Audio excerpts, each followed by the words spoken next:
네, 2023년 4월 18일 이정훈입니다. 이재명 라인이 무너져가는 것 같습니다. 민주당 라인이 무너진다고 볼 수도 있고요. 이정근, 유동규에 이어 안부수까지 민주당 보호 전선을 이탈하고 있습니다. 지금 이화영, 이재명 씨가 경기도지사 할 때 평화부지사 지낸 이화영 씨가 재판을 받고 있죠. 쌍방울로부터 억대 뇌물을 받은 혐의로.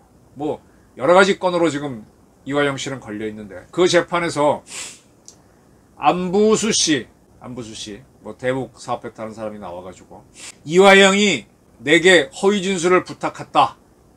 무슨 진술이냐? 김성태 쌍방울 회장과 나는, 안부수는 20년 직이다라고 내가 진술했는데, 그것은 바로 이화영의 부탁에 의한 허위 진술이었다라고 밝혔습니다. 검찰 측에서 이화영 씨가 언제 어디서 그러한 진술을 요구했냐, 진술할 걸 요구했냐라고 물으니까 그는 이화영 씨가 뇌물 사건으로 구속되기 일주일 전 자기 집 앞, 즉 안부수 집 앞에 와서 카페에서 만났다. 이화영 씨에게 김성태 회장과 나 안부수는 오래전부터 알았던 거로 할 테니 걱정하지 말라. 김성태와 내가, 즉 이 안부수가 먼저 알았던 것으로 이야기하겠다. 그렇게 했답니다. 왜 이렇게 허위 진술을 하게 된 이유가 뭐냐 그랬더니 경기도가 개최한 아태평화교류협회 국제대회를 쌍방울 그룹이 우회 지원했다는 보도가 나오기 있었기 때문에 시끄러워서 그렇게 했다. 그리고 그는 왜 앞에 진술을 번복했냐 그랬더니 내가 혼자 숨긴다고 될 일도 아니고 이미 주변 사람들은 뭐가 진실이 다 알고 있기 때문에, 그리고 김성태와 이화영은 의형제 같은 관계이고 쌍방울에 제가 신세를 지고 있어서 이화영 부자에 대한 도리를 생각했다라고 얘기했습니다. 이 안부수 씨도 이화영 보호를 안 하는 겁니다. 내 죄는 내가 받을 테니 이화영 네 죄는 네가 받아라. 이거는 유동규 씨가 했던, 이재명을 가르쳤던 유명한 얘기죠. 그리고 최근에는 이정근 씨가 내가 태양광 업자한테 받은 돈은 내가 책임질 테니 송영길한테 돈 모아준 거는 네가 책임져라 라고 하면서 송영길 게이트라 그럴까 터져나왔죠. 유동규 씨도 법정에서 거듭해서 이재명 씨에 대한 어떤 불리한 진술을 해가고 있습니다. 그는 정진상 씨 공판에 나와가지고 최재경 씨라고 그 청와대 수석 민정했을 겁니다.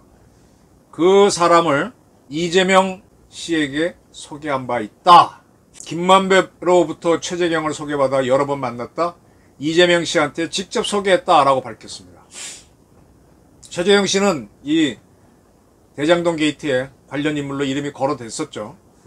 그리고 김만배와 유동규 자신이 의형제를 맺은 것은 이재명 대표의 사법 리스크 때문이다 라고 인정했습니다. 그러면서 이명박 박근혜 정부 때 그 정부를 많이 이재명 대표가 비판했기 때문에 사법 리스크를 대비하고 있었다. 이재명은 김만배가 박영수와 관련 있는 사람이고 최동욱, 김수남 등 높은 분과 직접 통화하는 걸 들었다. 그리고 이 사실을 정진상과 이재명 대표한테 직접 보고한 바가 있다 라고도 진술했습니다. 그렇게 되면은 이제 이 김만배를 중심으로 한 또 사법 인맥들이 쭉 거론되겠죠. 등등. 그래야 정진상 씨한테 돈을 전달할 때 어느 건물, 어느 아파트에서 했는지 정 실장 아파트 구조를 그림까지 그리고 설명했습니다. 자, 이렇게 되면 이제 유동규 씨는 이미 입장을 바꿔서 이재명, 내 죄는 내가 받을 테니 이재명 네 죄는 네가 받아라. 그렇게 가고 있죠. 가고 있습니다. 그런 상태에서 이정근 씨가 송영길 게이트 문제, 돈봉투 문제에 대한 게 있었고, 이제는 안부수 씨가 이화영 보호를 포기하고 이화영한테 부탁을 받아서 허위 진술을 했다.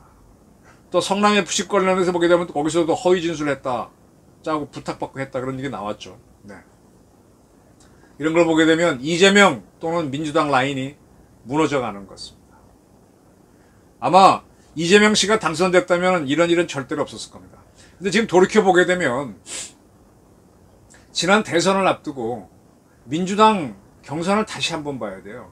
그때 이미 이재명 씨의 대장동 게이트가 터져서 굉장히 추락하고 있었습니다. 그런데 그때 민주당 경선에서 여러 가지 평가 방식을 바꿨죠. 예를 들면은 1등, 2등, 그러니까 이제 여러 사람이 경쟁할 때 3등, 4등, 5등 있을 거 아니에요. 이 사람들 걸 배제하고 하느냐, 넣고 하느냐에 따라 계산이 달라지죠. 사실 그때 거의 보게 되면 이낙연 씨가 역전승하는 단계에 있었죠.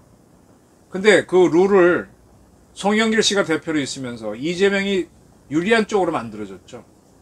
송영길 씨의 노력이 없었으면 이재명 씨는 후보가 되지 못했을 겁니다. 그때 합리적인 판단은 제가 보기에는 6.29 선언처럼 이재명을 당대표, 후보로서 낙선시키고 다른 사람을 대체해야만 민주당이 산다라고 저게 누차 얘기했습니다. 그게 합리적인 판단이라 그랬는데 민주당이 그렇게 안 갔어요. 그건 송영길 씨가 대표로 있는 민주당이 그렇게 만들어준 거죠. 그런데도 0.73포인트밖에 안 졌으니까 만약에 이낙연 씨가 후보가 됐으면은 이낙연 씨는 서울법대라는 타이틀을 갖고 있으니까 아마 0.73%포인트 차로 윤석열을 이겼을지도 모릅니다. 근데 이재명 씨가 민주당 당 대통령 후보가 된 데는 이러한 여러 사람들이 뒤에서 꾸며주고 받쳐줬던 게 힘이 됐던 건데 이제 그런 것들이 지금 무너져 가고 있는 겁니다. 억지로 만든 거기 때문에 무너져 가는 거예요. 이것이 민주당 분당으로 갈 수밖에 없다.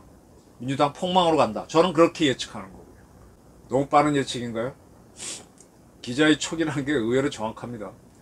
이정근 유동규에 의해서 안부수까지 등을 돌립니다.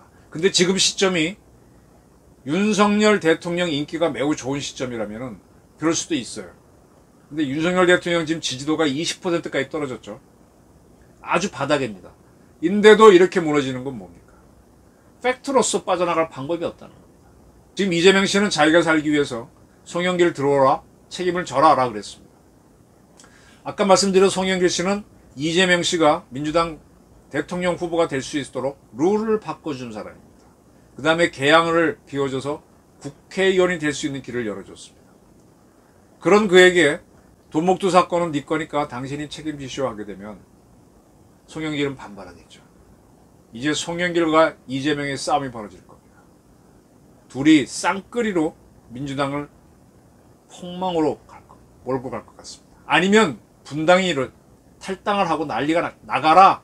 아니면 나가서 새로운 당을 만들고 이 싸움이 벌어질 겁니다. 아는 길을 택해서 가게 되면 이런 결과가 났습니다. 이정근 유동규에 이어 안부숙같이 책임은 내 거는 내가 질 테니 네 책임은 네가 져라. 민주당과 이재명 라인이 무너지고 있다. 저는 이렇게 봅니다. 감사합니다.